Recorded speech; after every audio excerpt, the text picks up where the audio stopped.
All right, hi Trig AB, it's Ms. Deer here. Hopefully your quiz went great. I will post solutions to that in a different video. For right now, I want to do a nice review of volumes of revolution. So let's look at the region bounded by y equals x squared, y equals 0, x equals 3. So x squared, 0, 3. We have this nice little sliver here. Quick review, we can find the area in terms of x, which is pi, no, which is not pi, which is the integral from 0 to 3 of x squared minus 0 dx. My area in terms of y, well, if this is the point, 3, 9. If this is y equals x squared, that corresponds to x equals rad y. So my area in terms of y is the integral from 0 to 9 of 3 minus rad y dy. If I rotate this around the x-axis, it's going to make a short bat cone. My volume, you can see these are stacked in the x direction. So my volume is going to be the integral from 0 to 3 of pi r squared in the x direction. My radius is x squared squared. If I rotate this around y or x equals 3, that's going to make a tall, skinny cone. So I can see these are getting stacked in the y direction. So my volume will be the integral from 0 to 9 of pi r squared in the y direction. My r is going to extend from 3 to my curve, so my radius will be 3 minus rad y. Now, I can also stack. So let's stack some squares perpendicular to the x-axis. So now my squares are going to come out this way towards you. Little teeny tiny square. I can see that my squares are getting stacked in the x direction. My x values go from 0 to 3. The area of a square is side squared. So the length of each of these sides is just going to be my function, x squared squared. And I have room for one more. Let's stack some semicircles perpendicular to the x-axis. So these are going to stick out this way. So my volume, well, I can see my semicircles are getting stacked in the x direction. So my volume will be stacked in the x direction. The area of a semicircle is 1/2 of pi r squared. Again, x squared is my diameter, so x squared over 2 is my radius. So my radius is x squared over 2, and the whole thing is squared. So now, let's look at the same region. What happens if I revolve this around the y-axis?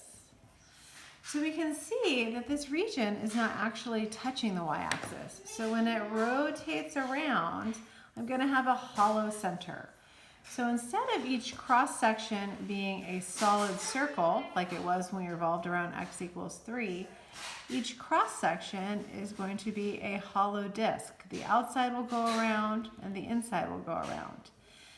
Here I'm going to have this is going to be my outside, this is going to be my inside. So again, you can see that these are going to get stacked in the y direction. So my volume is going to be stacked in the y direction. My y values go from 0 to 9. Well, because they're hollow, the area of a hollow disk is going to be pi r squared minus pi r squared. This will be my outer, and this will be my inner. So my outer, so it's, again, because pi is in each term, it's easiest just to pull it outside. So I have r squared minus r squared in the y direction. So I need to find my outer radius, and I need to find my inner radius.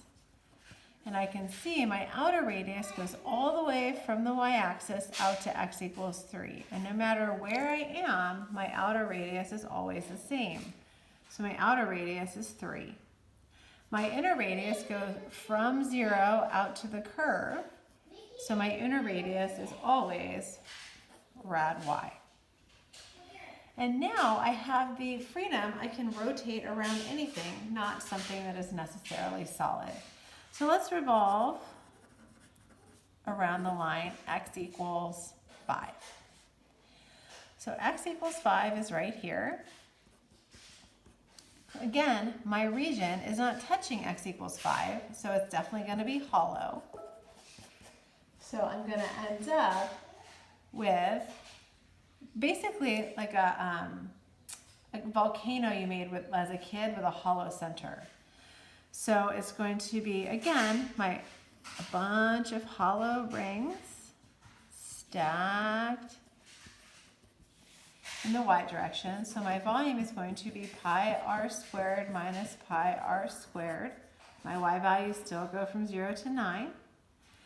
My outer radius goes from 5 to the curve. From the axis we're rotating around all the way to my curve. So my outer radius is going to be 5 minus rad y.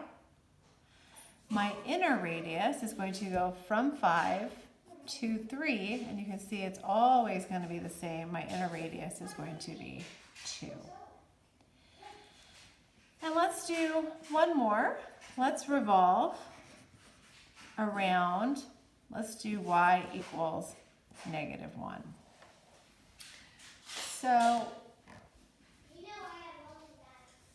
y equals -1 is a horizontal line. So y equals -1 is down here. So now I'm going to rotate this. Let's make it bigger, like this. And so you can see that it's going to be hollow, and it's going to be in the x direction. So my volume is going to be pi r squared minus pi r squared. But now because I'm stacking in the x direction, my x values go from 0 to 3. Now, my outer radius goes from this curve all the way down to -1. So it's going to be x squared minus -1. Because again, it's bounded by y equals 0, my inner radius is always going to be 0 minus -1. So my inner radius is always going to be 1.